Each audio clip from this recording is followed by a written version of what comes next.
my mom telling me to think for myself. And now it probably comes back to bite my parents a little every now and then when I think too much for myself, but I think it's a very valuable trait to have.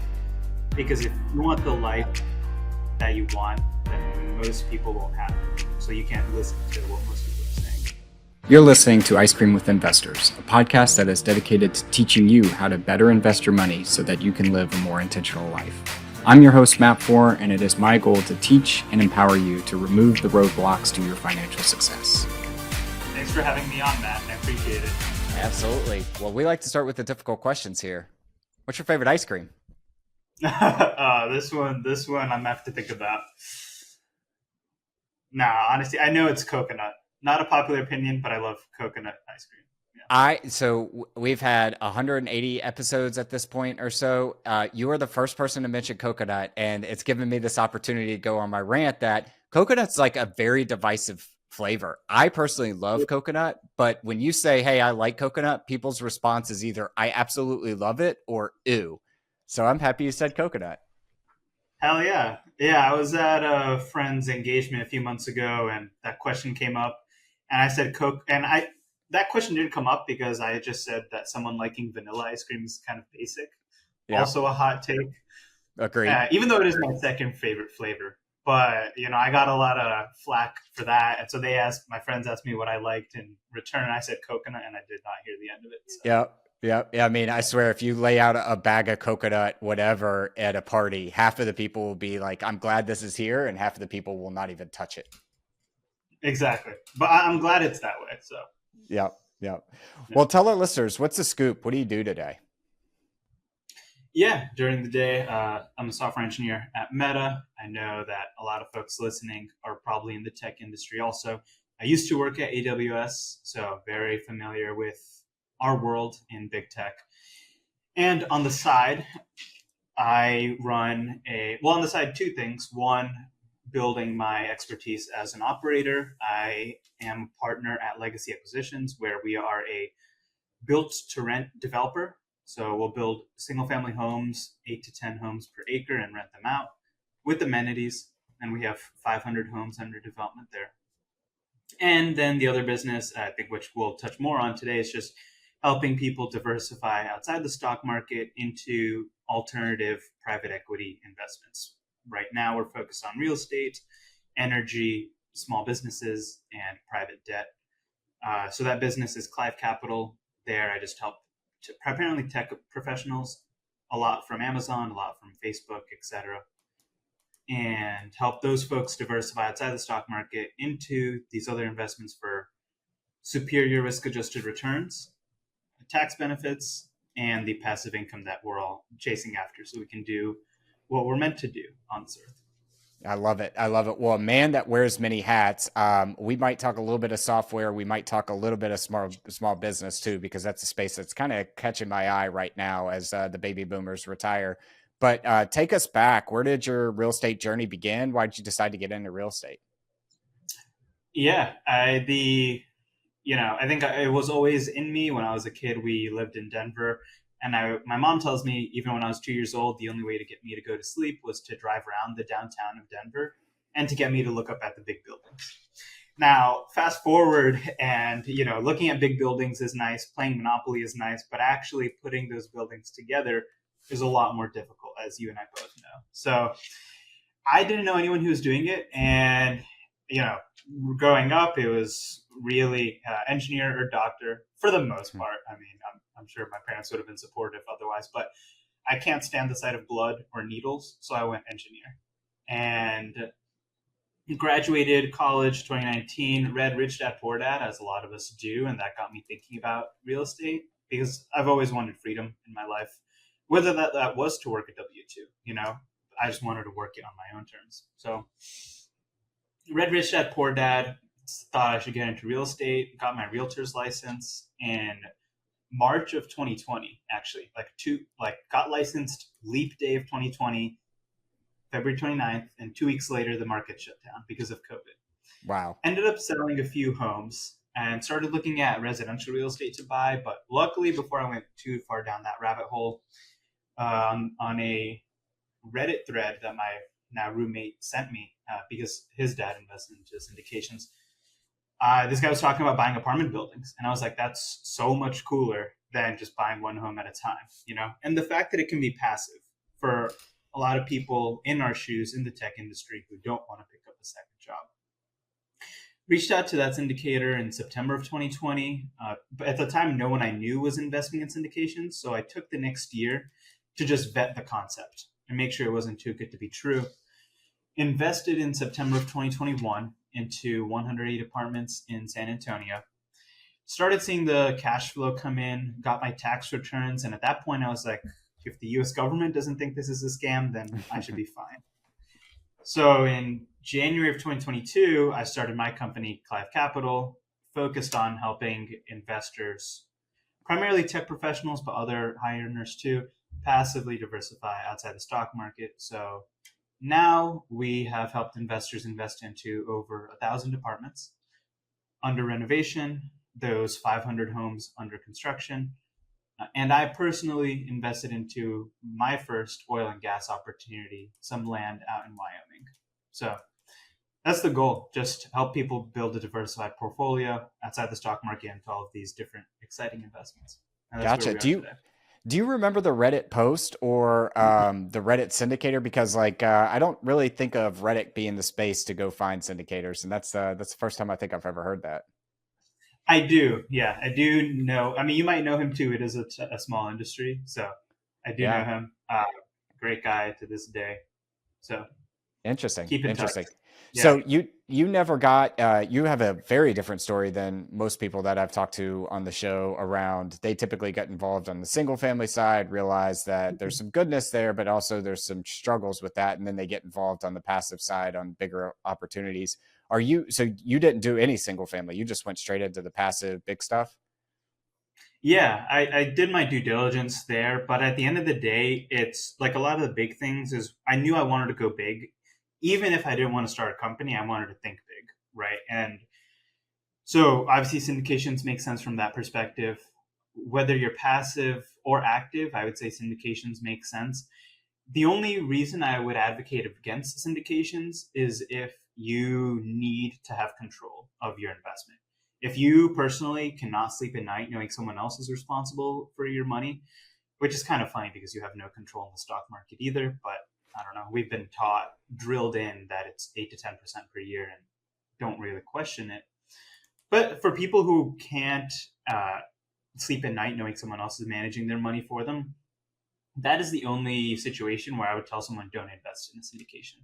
And I've come across some of those people. You know, they'll think that it's a good reason to buy a house that's not cash flowing, even like maybe even a little negative, and they just bank on the appreciation. But yeah, like the economies of scale made sense. The tax benefits are superior. The passive, whether you're passive or active, I would say the returns for how much time you're putting in makes a lot more sense. And you just diversify a lot more too, right? If you bought one or two single family homes in your backyard and you live in, I don't know, SF or one of these cities that's hollowed out after the pandemic, or Detroit, you know, like it's decline over the past few decades, you're screwed. But in syndications, I've invested in Wyoming, I've invested in Texas, I've invested in Louisiana and Alabama and Virginia. I haven't seen half of my investment portfolio, but that's not to concern people. It's just because I trust the people that I work with. So Yeah. So you mentioned a couple states there that don't typically get mentioned on the show for investment purposes, specifically Alabama, Louisiana, Virginia. When you're looking at these investments, how did you decide on those markets? What did you like about those opportunities? Talk us through that. yeah, I think the number one thing for me always is sponsor. So, you know, when we talk about markets, I think Texas comes up a lot, Florida, you know, Georgia. You're like very red, but also popular states. For me, it's always the sponsor first and foremost. If someone tells me that we're going to go make money on oil in Nebraska, I will, and I trust them, I will go into Nebraska. So really, it's always for me been find the sponsor who I know has a track record in this industry, like at least 5 years, if not more. You know, they have references from CPAs, lawyers, institutional capital, things like that, and they've been doing this for a while. then that makes sense for me to go. And so if someone tells me this is a good market and I trust them, then I'll do that. So in Wyoming, that's the oil and gas opportunity I'm a part of. That firm has been doing this for 16 years now, always on time with distributions and always on time with their tax returns. In Louisiana, our general contractor, our partner on the single family homes we're building, he lives in the area. And so we're building 350 homes in his backyard. So who knows the market better than he does, right? And then in Alabama, one of our partners was in Alabama doing work in the area for some of these bigger national builders. And this market, Foley, Alabama, just caught his eye. And he lives a 4-hour drive from there. So Virginia, our partners there live a 2-hour drive from the apartments that we're investing in.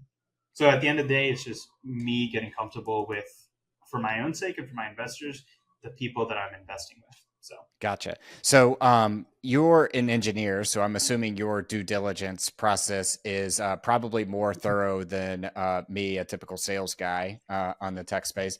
What does your due diligence process look like when you're kind of underwriting a sponsor and getting to know them? Because I think what we've seen over the past couple of years is it's easy to put things on a slide and projections and pro forma.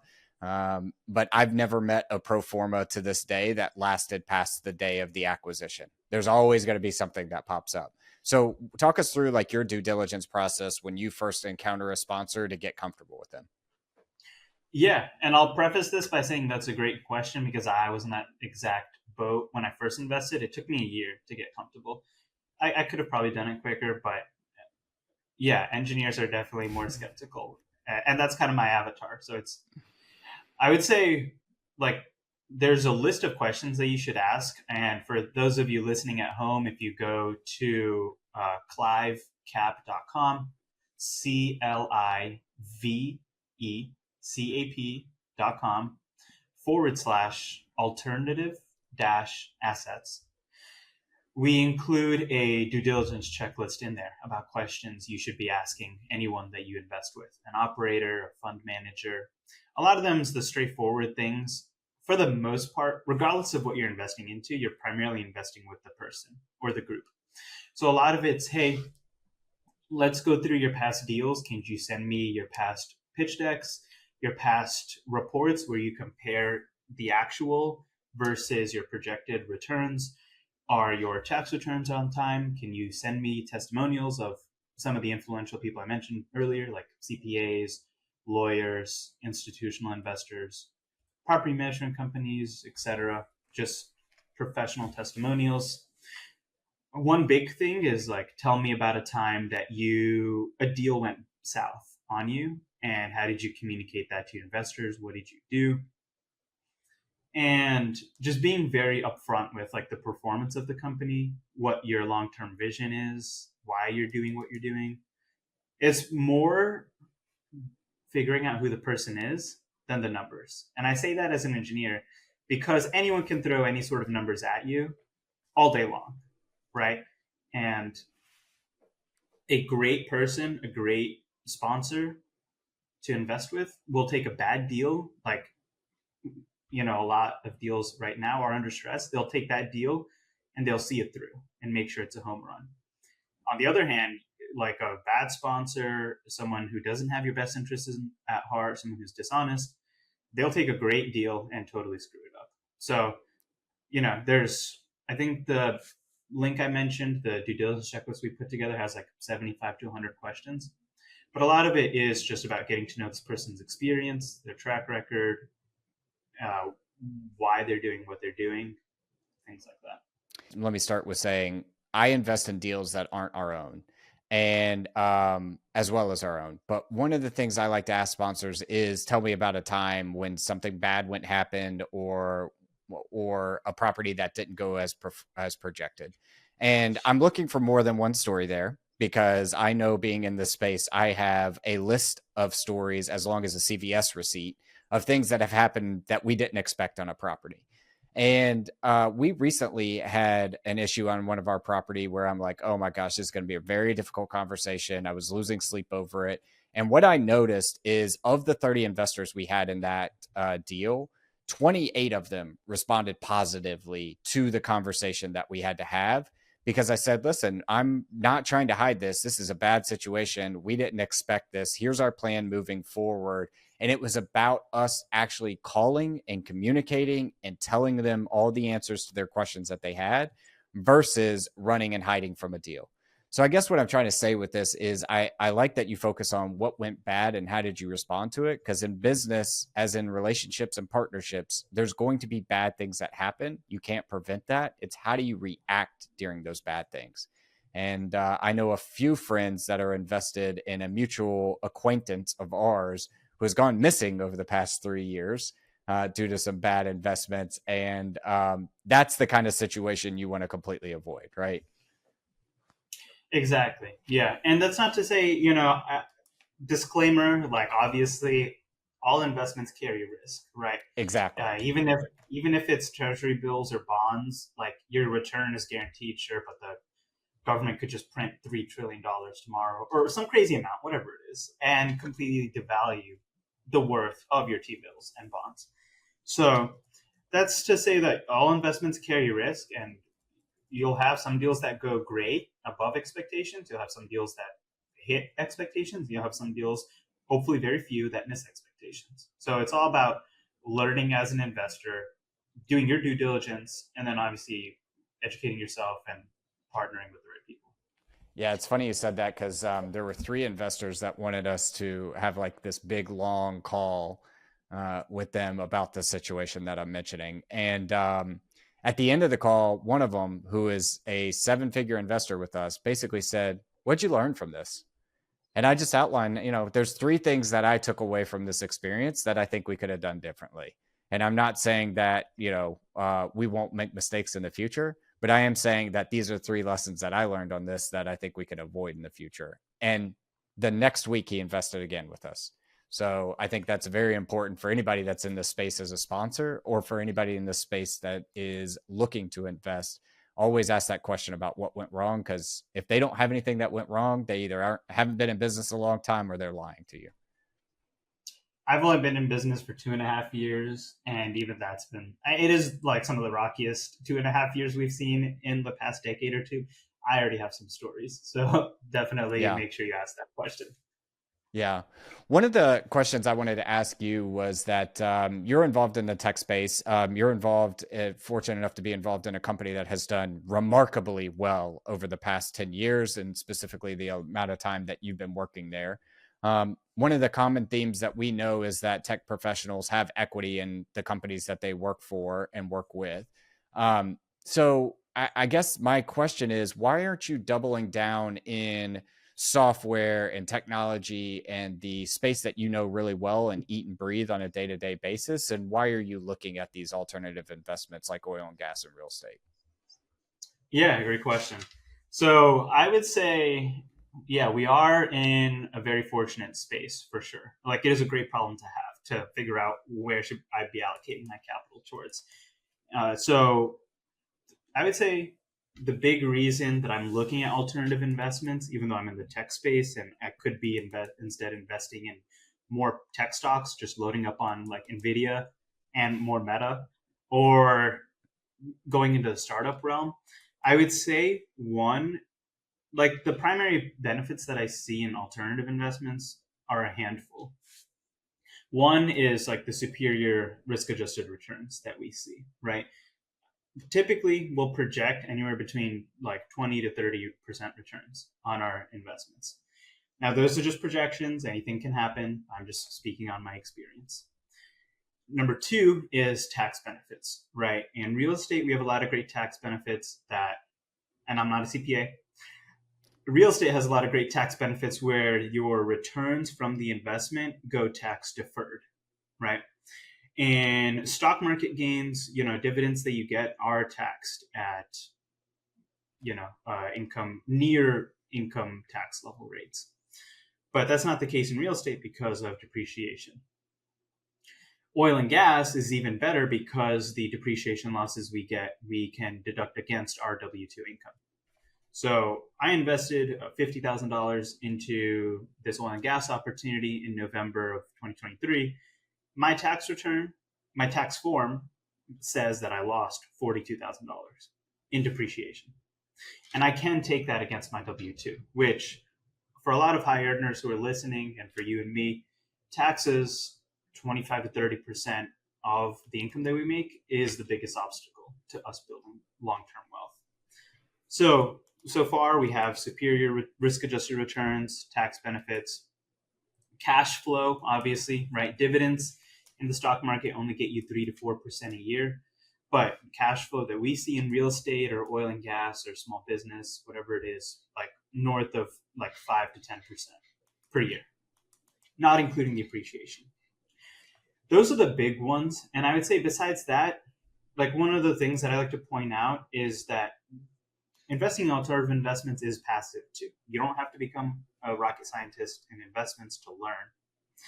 And the thing that I like is that here I'm more on a level playing field. In the stock market, I know I'm not on a level playing field. I know that some people get information way earlier than I do, and that people get to trade on that information earlier than I do.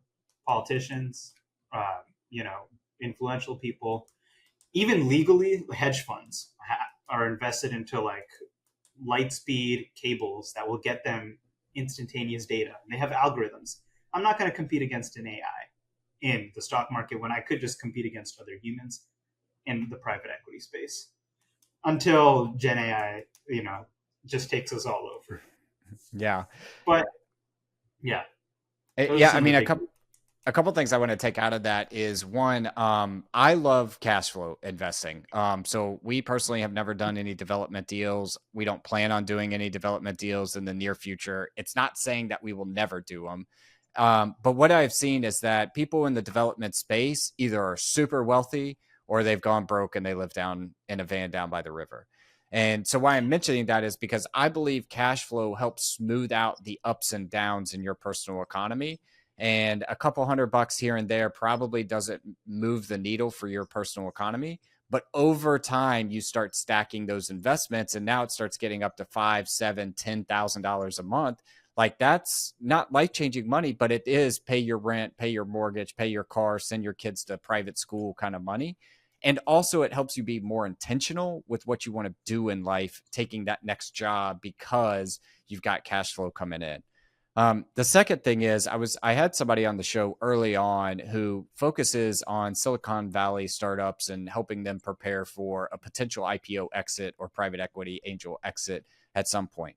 And one of the things that he brought up to me was that something like 92% of technology companies, when they go public on an IPO, that's their highest valuation that they're ever going to be. And then within the like that 6-month period is the highest valuation they're ever going to be. So look at Snapchat. If you worked at Snapchat and you were an early employee, you go IPO, you get this windfall of stock and cash in your personal economy. You think it's great. The best thing you could have ever done then is either 1, sell, or 2, loan against that stock and put it into cash flowing investments and use the cash flow to pay back your loan and diversify those shares. So I guess I'll kind of put a bow on this and say that if you're lucky enough to go public, chances are you want to hold some of that because it could continue to run. But more than likely not, statistics will tell you that's the best you're ever going to be in that. So you might as well diversify it. And if you're going to diversify it, why make another bet? Just get some cash flow day one to help smooth out the ups and downs of your personal economy. Exactly. And I would say even if you're not in a company that's about to IPO, even people who work at public companies like you and I do, I would say from a diversification standpoint, you already have a lot of invested time at your company, right? Like that's you're investing your time. We know time is money, so you're already invested into your company. Especially if part of your compensation is in stock grants and restricted stock units, RSUs, you're implicitly invested into the company on your future grants. So it's always good to take some chips off the table into some of these private equity investments. And maybe even, as much as I don't like the stock market, if it is your cup of tea, some index funds. So Yeah. And maybe it's the time I grew up in, but when I was coming through high school, WorldCom, Enron, was happening. I graduated college during the GFC, the Great Financial Crisis, where when the stock market dropped like 40% over the course of 6 months to 8 months. And that's when I just realized, okay, I still have a huge equity portfolio. I'm not saying that I'm completely out of equities, but I did want to diversify it into more tangible assets because at the end of the day, Facebook, Meta, Google, all of that will be innovated against at some point. Those companies will die over the next 500 years, 200 years. But at some point, like even my apartment buildings that I own, you could strip it for copper and the copper might be worth more than the apartment building, but you still have a tangible asset that you can use the materials for. Exactly. Exactly. Um, Until the day we all get uploaded into the matrix. Yeah, I kind of want to ask you some questions around AI, and I know that's super off topic, but here we sit in 2024. Apple just had their Worldwide Developments Conference, where it's no longer AI, it's Apple Intelligence. Obviously, Meta has their Llama 3 open source software. We're seeing the whole ChatGPT phase, all that kind of stuff. I mean, I don't know if that's something you directly work on or have any sort of expertise knowledge, but I mean, maybe give us some insight to what you think about what's going on with AI right now. Hey, fellow investors. Before we dive into our next segment of the show, I wanted to take a quick moment to talk to you about a fantastic opportunity for you to invest with me. As you know, here at Ice Cream with Investors, I'm passionate about real estate investing and helping you navigate the exciting world of wealth creation through real estate. And that's why, for the first time, I'm thrilled to tell you about an opportunity for you to invest alongside of me. Over the past 3 years, I've been investing in multifamily, mobile home parks, car washes. I've even become the bank and lent out money to fellow real estate investors on a short-term basis. And now you can come join me. If you would like to jump on a call and learn more about this opportunity, head to icecreamwithinvestors.com/invest and find a time for us to connect. And now back to the show. Yeah, I don't directly work with it. One of my coworkers that used to be on my team, he works with them pretty closely now. So it is cool to see a lot of the work that's coming out of there. I might work with them in the future, but not in the next 6 months at least. So I think one of my coworkers was telling me he lives next door to someone who's a partner at a law firm. And usually the junior lawyers, their way to get promoted to senior lawyer or a partner, whatever it is just to do a lot of grunt work, right? And to really put in their hours, scan these documents, get really good. But now they're finding that ChatGPT can do this just as well as they can, because legal documents are public, they can be scanned, and the web can be crawled for them. And my boss is making the interesting argument that we could actually see white collar jobs potentially be replaced earlier than blue collar jobs, because blue collar jobs, you have to get the robotics right? Like there's a lot of physical movement that has to happen in addition to the AI.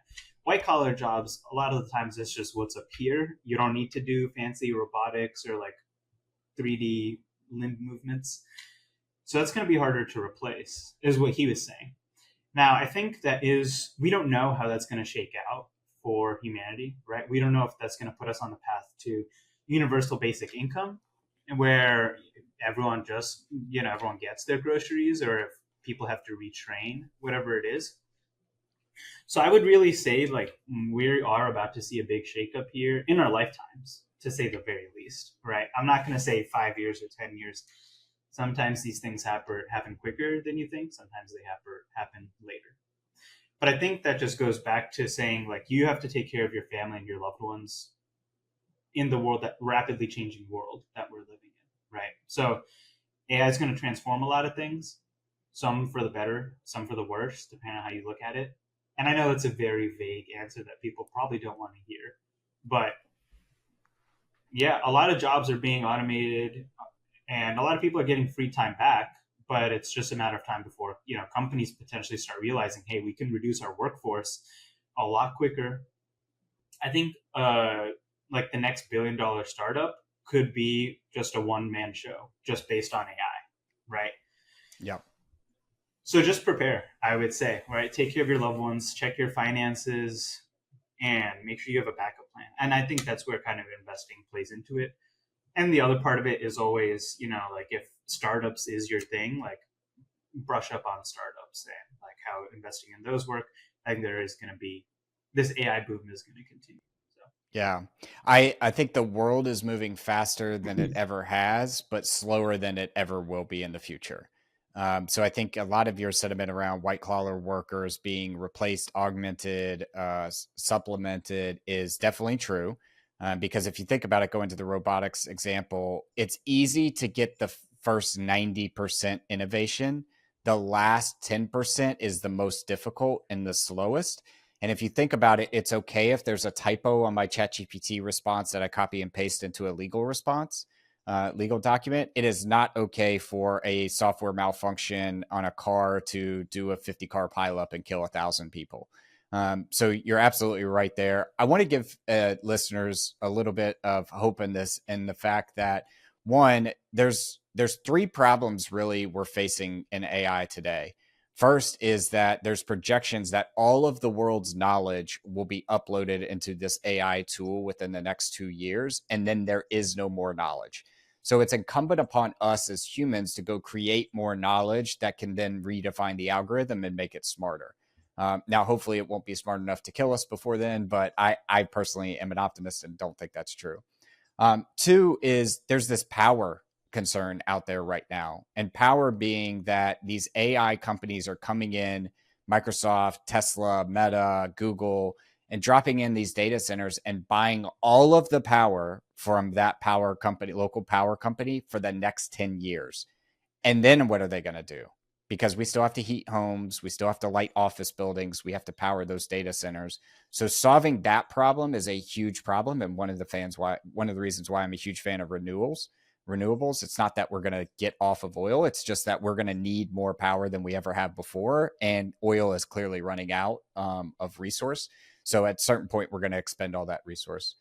So the last thing I would say there is that every time we introduce a new technology, there's always this wave of concern.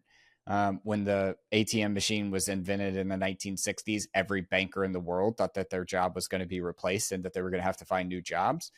Well, guess what? We have 4 times as many bankers today as we did back then. Why? Because they now focus on higher value services such as mortgages. Credit cards were invented since the ATM. Securitization products that allow us to package up fancy loans that we do in real estate to move the world faster and to innovate on the financial space. So yes, there are certain jobs that are going to be supplemented. There are certain jobs that are going to be non-existent, but your ability to interact with this tool and create more and add value, there will always be a job for that. We just don't know what it's going to look like right now. Yeah, I think the biggest thing, like you said, is really just to focus on what you can control, really. Like, don't be an alarmist, and run around saying the sky's falling.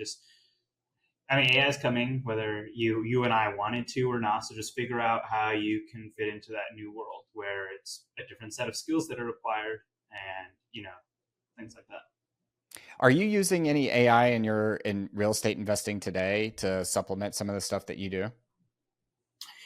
I think from like a sales and marketing perspective, it's good with writing copy. It takes some time to tune to your voice, but it's always good with that. I know my virtual assistants use it for that, to just double check their emails for grammar and stuff before they send it out. Right now, I don't think so. I think there is potential just for maybe spotting new markets. I think that's something I'd be interested in. Like, where is the next, Phoenix, or where is the next Austin? One of these markets that's about to blow up. There's a lot of data out there, right? And we've historically seen how does job growth affect these things, population growth, new employers coming into the area, taxes, things like that. So, and then the other part of it could be underwriting. I handle a lot of the underwriting for our built to rent opportunities, structuring the debt and equity, putting the financial modeling together. But I feel like we're a ways from it. I'm probably underutilizing it, is the TLDR there. Yeah. I definitely don't have as many programming chops as you. Like I know what C++ is and Ruby on Rails, but after you get me past that, then I'm done in the conversation. But I am playing right now with this idea of, like, I will take a snapshot of somebody's underwriting and ask ChatGPT to put it in an Excel format for me, and then use a plugin to say, okay, let's change this variable and see what happens there. And I certainly think like you just brought up the next growing markets. I didn't even think about like the census data. It's all free and publicly accessible, and it's not Yeah.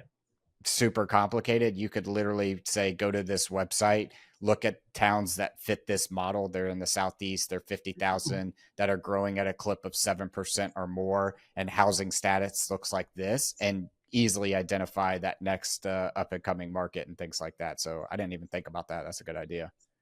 Yeah. Well, this has been super valuable for me. Sorry to get off topic on the AI stuff there, but I think it's No, you're something that good. we both probably live in, and it does relate to investing. A common theme I have in my head right now is like I need to make sure that I'm investing and getting ahead of this and building passive income, because if my job or me is ultimately replaced, it would be nice to have some income coming in that I can fall back on until I kind of figure out what my next steps are. So I do feel like it relates a little bit, but I want to switch us now to our last round. We call this the 4 toppings. Our first one is, what is your favorite book, or what is a book you've read recently that's given you a paradigm shift? A paradigm shift. Ooh, flip the script. I believe it's by Oren Clough. It just goes into the psychology of sales and like why people buy, right? And how people think in general. And at the end of the day, life is one big game of sales. Even if you're not in sales like you are, right? You have to sell yourself at your job, prove that you did a good job, have other people like you, right? At work, sell yourself to your coworkers, basically. And obviously, if you're in business, sell yourself to your partners. When I say sell, I mean get them on your side, right? Mm-hmm. So I'll just use that as a short way of phrasing it. But you need to win people over, and that's really what sales is about at the end of the day. So that was a book that I really liked. Again, not just for investing, not just for business, but just how people think in general. So Yeah, I think the world is one big negotiation. Sometimes you're negotiating your spouse on that you're doing more of the work in the household and it's their turn to take out the trash this week. So, yeah, absolutely. This world is just one big negotiation. exactly. Our second one is, what is the best piece of advice you've ever received? Probably when I was 5, I we lived in Providence, Rhode Island. I was the only Indian kid going to school, and I would bring very traditional Indian food to school. Idlis, dosas, like naan, curries. And being the only Indian kid, the other kids around me weren't used to that, and it smelled different than your whatever PB&J sandwich. So I got made fun of for it.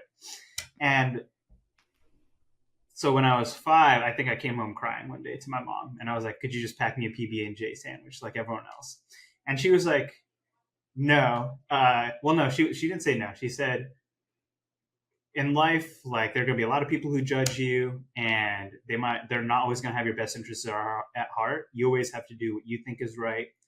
Think for yourself. You know, march to your own beat, basically." And the next day, she sent me to school with the same food for like the next 10, 15, however long I was in school for, next 13 years until I graduated. And so that was really, I think that kind of got me thinking in that alternative mindset, like the black sheep mindset. Like everyone can go left, but I'm at least going to take a look at what the right turn is. And if it makes sense, I'll take that right turn.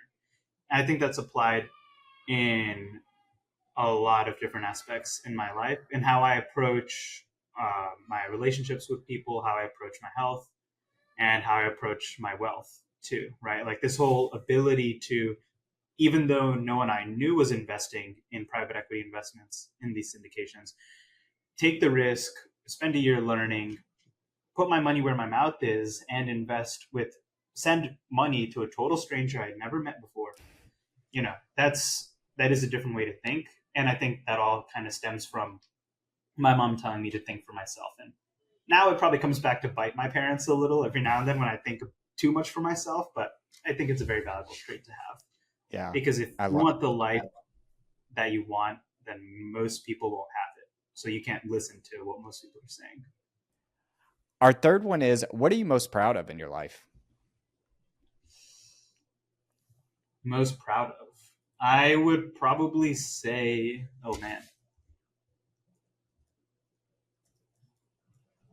I think just kind of the people that I've surrounded myself with, I'm just really grateful that they're there.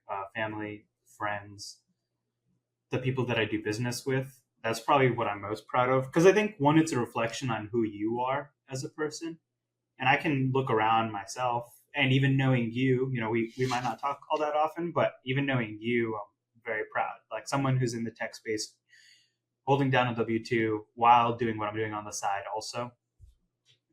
Because as the saying goes, you are the average of the five people that you're, the closest with.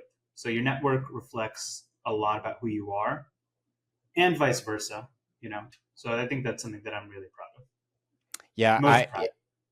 kudos to you for learning that at a much younger age than when I learned that, because it wasn't until I got into my kind of early 30s that I was like, oh, you can surround yourself with these people and they will pull you up, or you can surround yourself with these types of people and you're always going to feel like you're carrying the weight of trying to help them see the better light and what's around them. So that is definitely very valuable things to learn and at such an early age.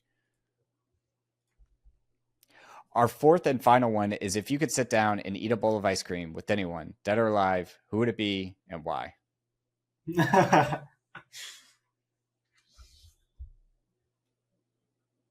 Very interesting.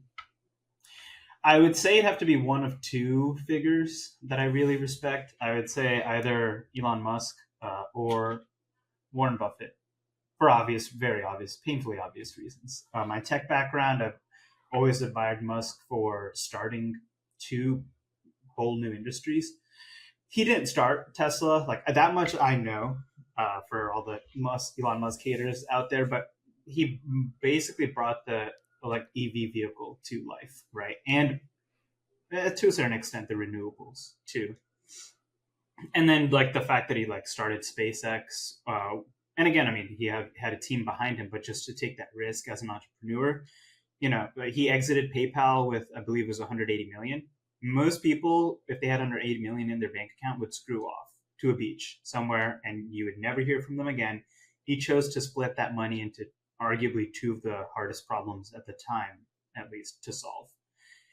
So I think he knows a lot about what it's like to start a company, to grow a company, to look right when everyone's looking left, and to like think from that, the first principles approach. So I really like, he's one option, and the other option is Warren Buffett. He's been around for a while and he is like the investor. So, and to be able to live to the age that he does, on his diet, whatever he's doing, like the Diet Cokes and the McDonald's, just like what is the secret to staying alive this long, staying happy and still kicking it, like doing what you're doing what you love, making an impact. So. I love how they could not be more radically different. A guy that's like, bet the farm on this last rocket launch, I could lose everything if this doesn't go. And the guy that's like, nope, you just need to compound and make wise decisions. And, you look at 30 different investments and you might not make any. So two totally opposite ends of the spectrum. Yeah, I would say I have a little bit of both aspects in me. Like sometimes I'll YOLO. If it's for myself, I will take the risks as long as the reward makes sense. And then obviously, like on the other end, when I'm raising capital and helping my investors invest, then I'm more like Warren Buffett, where I'm like very safe, very analytical, very thorough, like double check my due diligence 5 times. So I think you need to have a little bit of both. You got to risk it to get the biscuit, but at the same time, you don't want to end up on the streets. So, Yep. Well, Keshav, fantastic conversation. Thank you for coming on the show. If our listeners wanted to reach out to you, learn more about Clive Capital or anything you've got going on, where is the best place we could point them? Yeah, I would say it's my LinkedIn. Just reach out to me. I don't know if you include the links, but just feel free to reach out. Yeah, Keshav Kolur is my LinkedIn. My email, Keshav at Clive, CLIVECAP.com. Or our website, clivecap.com/alternative-assets. That's where folks can find the 2-pager. It's like a 5-minute read. The ebook, more like a 20-minute read about why you should be investing outside the stock market. goes into the data about how real estate performs against stocks, what happens to a portfolio when you add real estate, private equity real estate into it, what ultra high net worth individuals are doing, people who are worth north of $30 million. If their investment portfolio, 34% of it's invested into these commercial real estate syndications that Matt and I put together, and then it's equities at 26%, and these people are worth 30 million, it really gets you thinking about where you should be allocating, because they have more to lose than you do. So if they're allocating more to these private equity opportunities, then what do you think is really better for your portfolio? So I would say, and then the due diligence checklist. So it's a trifecta, 3 for the price of 1. So go check it out. Perfect. We will link those in the show notes. And then thanks for coming on. Yeah, thank you so much for having me on, Matt. It was good catching up, and thanks for those listening at home. Thank you for listening to Ice Cream with Investors. If you like what we serve you here, it would mean the world to me if you would like, subscribe, and leave a review on your favorite podcast app.